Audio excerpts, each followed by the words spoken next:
नमस्कार, आप देख रहे हैं सी न्यूज़ भारत और मैं हूं आपके साथ आकांक्षा यादव। वक्त हो चुका है न्यूज़ बुलेटिन का और आज इस न्यूज़ बुलेटिन में हम जानेंगे कि अम्बेडकर नगर में किसका बड़ा बयान आया सामने, झांसी में कौन सा चुनाव हुआ संपन्न और कटनी में लोगों को जागरूक करने के लिए कौन सी की गई पहल, ये सब जानेंगे विस्तार से। तो चलिए निगाह डालते इस वक्त की खास खबरों पर।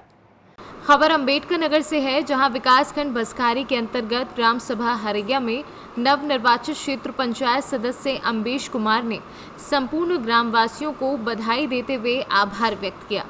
उन्होंने कहा कि जो भी वादे किए हैं उनको पूरा करने के लिए वचनबद्ध हूं और कहा जो भी सरकारी योजनाओं का लाभ आएगा गरीबों तक पहुंचाने का काम करेंगे।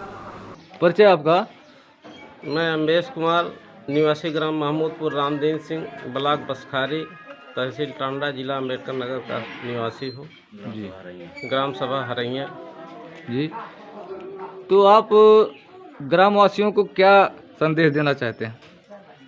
मैं सबसे पहले ग्राम सभा हरैया के समस्त जनता को अपने दिल से, हृदय की गहराइयों से धन्यवाद देना चाहता हूँ।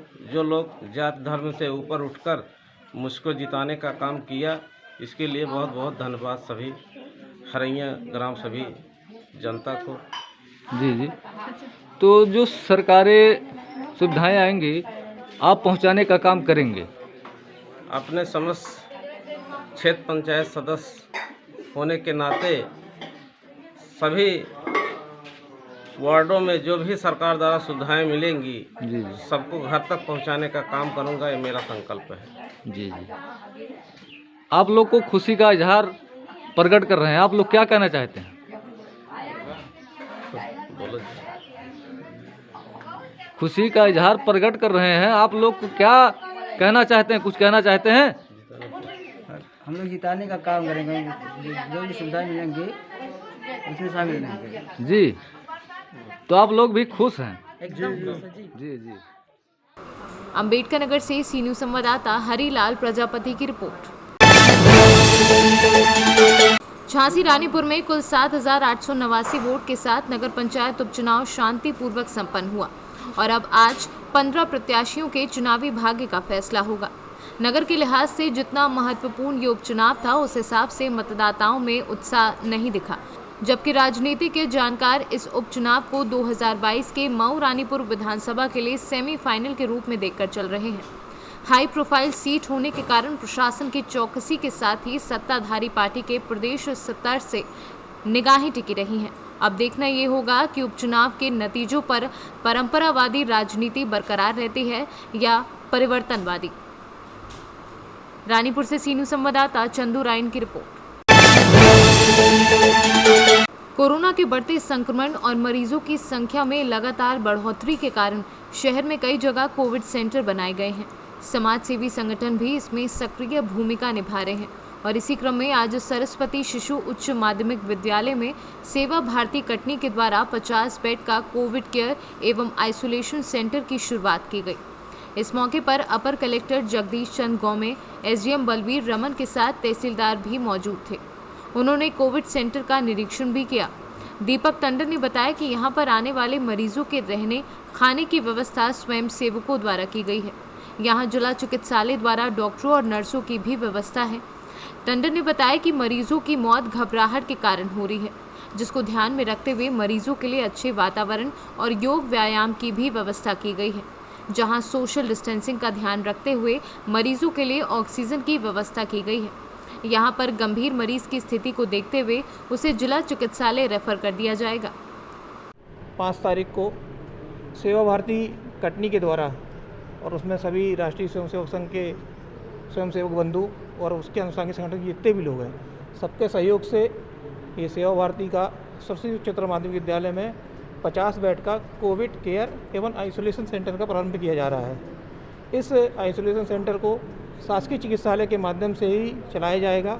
यहाँ पर बाकी स्वयंसेवकों के द्वारा पूरी जितनी भी सेवाएं का कार्य होंगे, यानी जो मेडिकल से संबंधित चीज़ों को छोड़कर और जितनी भी सेवाएं होंगी उसको पूरा स्वयंसेवकों के द्वारा किया जाएगा। मरीजों के लिए यहाँ पर अच्छा वातावरण तैयार किया गया है। उसके लिए योग, व्यायाम और उनको जितनी भी अच्छी से अच्छी जिनके स्वास्थ्य के लिए उनके लाभदायक हो, ऐसी ही चीज़ों की हम व्यवस्था कर रहे हैं कि लोग, क्योंकि आज के समय वास्तव में लोग बीमारी तो खैर कोई इसमें संग की बात नहीं है।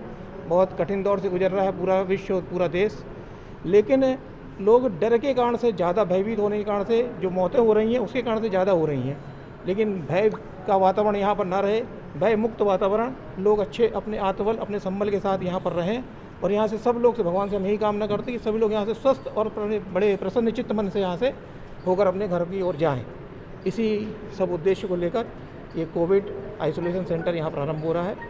इसमें आप सबकी जो हमें मदद प्राप्त हो रही है, केंद्र प्रभारी होने के नाते मैं आप सभी लोगों का प्रशासनिक व्यवस्थाओं के लिए भूमेश सर, बलवीन रमन जी एवं कलेक्टर साहब का, मुड़िया जी का, एवं यहाँ पर जो पत्रकार बंधु भी आए हैं और इस कोविड केयर सेंटर में जो हमारे स्वयंसेवक बंधु हैं, मैं उन सभी लोगों का बहुत बहुत धन्यवाद देता हूँ, बहुत बहुत आभार व्यक्त करता हूँ। और ऐसे सहयोग और इसी अपेक्षा के साथ मैं आशा करता हूँ कि ऐसा सहयोग हमें आगे भी प्राप्त होगा। धन्यवाद। सेवा भारती के माध्यम से 50 बेड का एक कोविड केयर सेंटर यहाँ पे शुरू किया गया है। ये शहर के बिल्कुल नई बस्ती वाला एरिया है हमारा, जहाँ बिल्कुल शहर के बीच में है। सरस्वती शिशु मंदिर का जो हमारा स्वामी विवेकानंद हॉल है, इसमें 50 बेडेड ये शुरुआत किया गया है। इसमें हम जितने भी आइसोलेशन और जो जिनके घर पे आइसोलेशन की व्यवस्था नहीं है, ऐसे सारे मरीज़ यहाँ रखे जाएंगे। इनके खाने से लेके इनके रहने की व्यवस्था पूरा प्रोटोकॉल के तहत यहाँ उसको अपनाया जाएगा। इसके साथ ही जिला प्रशासन के माध्यम से यहाँ पे जो आवश्यक है वो ऑक्सीजन सिलेंडर भी उपलब्ध कराए जा रहे हैं। इसके साथ साथ यहाँ पे जो मेडिकल पैरामेडिकल स्टाफ है, डॉक्टर हैं, उनकी नियुक्ति भी यहाँ कर दी गई है। यदि कोई पेशेंट मान लीजिए गंभीर रूप से अगर यहाँ पे आता है और अगर उसको ज़रूरत पड़ती है, तो वैसी स्थिति में उसको इमीडिएट उनको यहाँ से जो है ऑक्सीजन सपोर्ट भी दिया जाएगा। इसके साथ ही गंभीरता की स्थिति में उसको DH मतलब डिस्ट्रिक्ट हॉस्पिटल, जो हमारा मेन हॉस्पिटल है जहाँ सारी चीज़ें अवेलेबल है, वहाँ पे उनको रेफ़र किया जाएगा। आज इसका शुरुआत हुआ है। निश्चित तौर पर मैं अपेक्षा करता हूँ कि इस तरीके से सेवा भारती लगातार जो है इस तरीके का सेवा भाव का काम लगातार करते रहे। सर, जिस प्रकार से जिला अस्पताल में अव्यवस्थाएं हावी है, अभी पूर्व में ही कुछ वीडियो वायरल हुए थे, ऑक्सीजन ना मिलने की वजह से मरीज की मौत हो गई थी और जिसमें परिजनों ने चिकित्सकों से भी अभद्र व्यवहार किया। जिला प्रशासन में मैं आपको अवगत कराना चाहता हूँ, आज की तारीख में पर्याप्त मात्रा में ऑक्सीजन की व्यवस्था हमारे पास उपलब्ध है। किसी मरीज की डेथ कोई और कारण हो सकता है, लेकिन ऑक्सीजन का कोई रीज़न मेरे को समझ में नहीं आता है।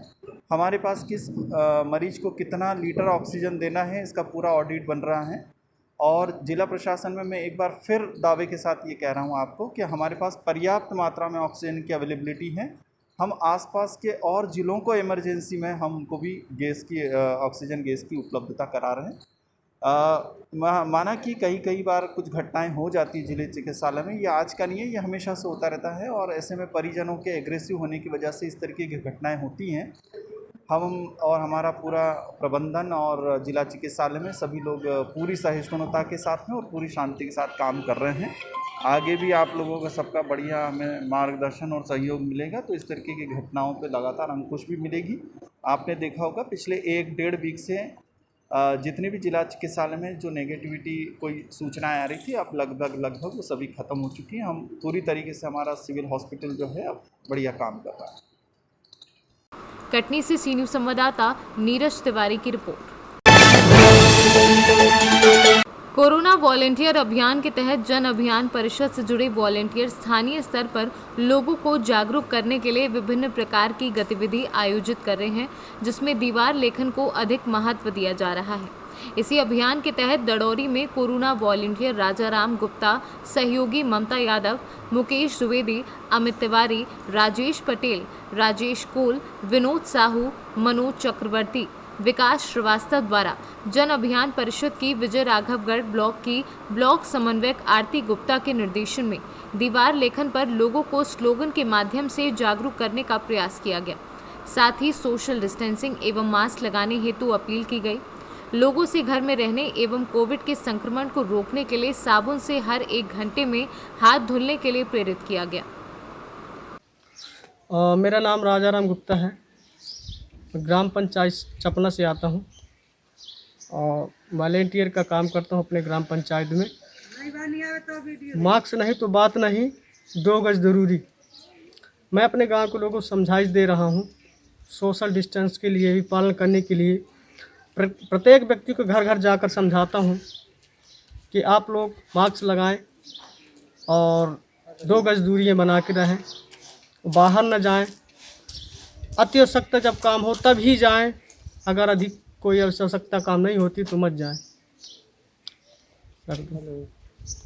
कटनी से सी न्यूज़ संवाददाता नीरज तिवारी की रिपोर्ट। ललितपुर के तालबेहट में चुनावी परिणाम के बाद क्षेत्र में चुनाव की रंजिश में बवाल शुरू होने लगे हैं। ग्राम सेवास कला में नवनिर्वाचित ग्राम प्रधान के घर चल रही शादी समारोह में क्षेत्र पंचायत सदस्य ने अपने समर्थकों के साथ जमकर बवाल मचाया और शादी समारोह के रंग को भंग कर दिया। घटना की सूचना के बाद सीओ कोतवाल मौके पर पहुंच गए। वहीं ग्रामीणों का आरोप है कि कोतवाली पुलिस आरोपियों का बचाव कर रही है।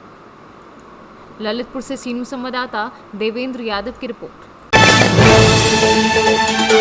फिलहाल के लिए न्यूज़ बुलेटिन में बस इतना ही। देश और दुनिया की तमाम बड़ी खबरों के लिए जुड़े रहे सी न्यूज़ भारत के साथ। हर खबर आपके साथ, आपके हाथ।